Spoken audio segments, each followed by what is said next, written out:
بسم الله الرحمن الرحيم. اللهم صل وسلم وبارك على سيدنا محمد وعلى اله وصحبه اجمعين.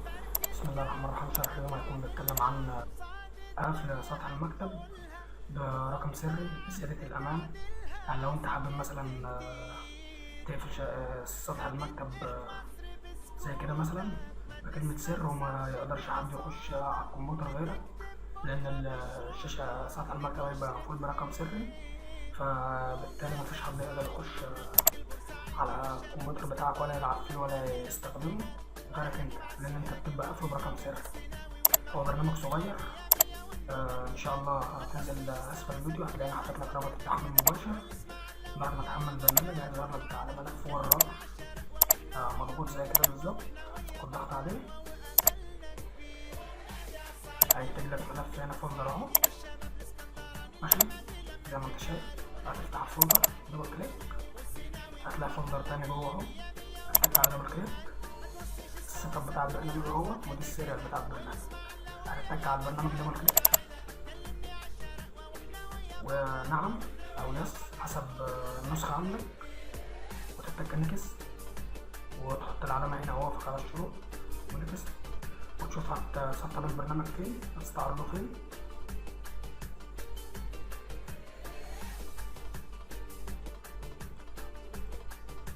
وبعد كده نكست ونكست ونكست ونكست تول. هتسطب معانا البرنامج اهو، تعمل له فينش، هيفتح لك صفحة على الانترنت تقفلها، وبعد كده تفتح السيريال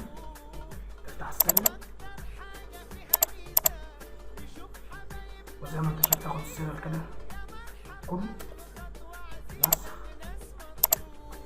وتيجي هنا تعمل له اوكي. بيقول لك انت عاوز كلمة السر اللي انت عاوزها تكون زي دي ماشي، يعني من 1 2 3 بعد كده 4 5 6 7، فانا هقول له اوكي ماشي اوكي. وبعد كده تحط السيريال اللي انت خدته بس، وبعد كده تاني كلمة وبعد كده اوكي. خلاص فعلنا البرنامج وكله تمام ماشي. نروح للبرنامج بقى دلوقتي. البرنامج اهو تحت اهو عند الشعار، هتتك على الشعار السهم دوت لو انت عاوز تغير كلمة السر بتاعته. يعني بص تك على كليك يمين واول خيار فوق زي ما انت شايف اهو قفل لنا سطح المكتب ماشي.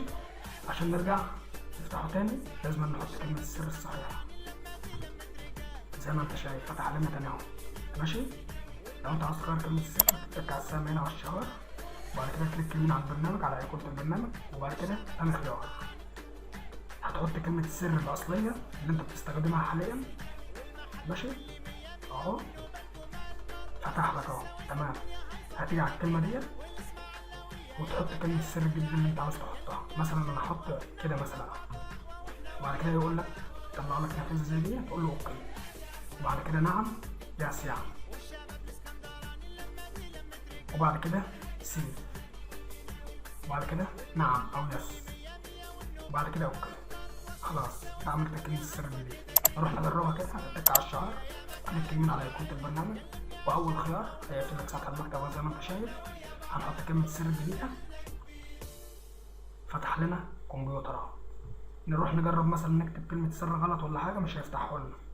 تك على الشعار وبعد كده كليك يمين واول خيار فوق نكتب مثلا دي هي، ادي اول مرة غلط، تاني مرة غلط، لو حطيت تالت مرة غلط هيعمل صويت هيصوت، يعني هيعمل صوت مزعج جدا بحيث ان انت تحس لو انت قريب من الكمبيوتر من الجهاز بتاعك، بحيث ان انت تحس ان في حد بيلعب في الجهاز بتاعك. نكتب كلمة السر التالتة غلط كده نشوفه هيعمل لنا ايه. زي ما انت شايفين اهو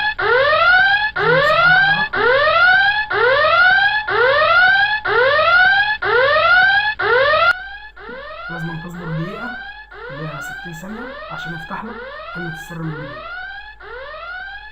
فاحنا نصبر 60 ثانية ونرجع تاني.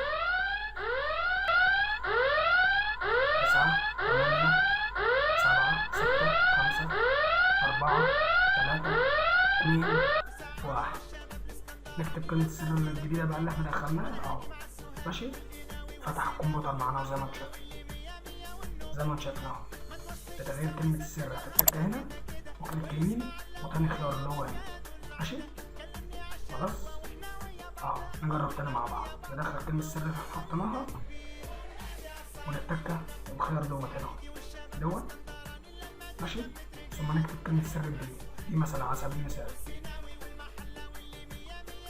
ثم اوكي، ثم نعم، ثم سيف، ثم نعم، ثم اوكي. كده كلمة السر اللي حطيناها اتعملت. نروح نجرب كده. كليك يمين على ايقونة البرنامج واول خيار قفل لنا سطح المكتب اهو. نحط كلمة السر بقى تاني كده اهو، فتح لنا سطح المكتب تاني اهو. طول ما انت قافل كلمة السر زي كده بالظبط كده، طول ما انت قافله كده مستحيل حد يخش عليه الا لما يدخل كلمة السر اللي انت عارفها. مستحيل حد يخش عليه. نروح ندخل كلمة السر كده تمام اهو. ماشي وبكده يكون درس اليوم بتاعنا النهارده ان شاء الله انتهى.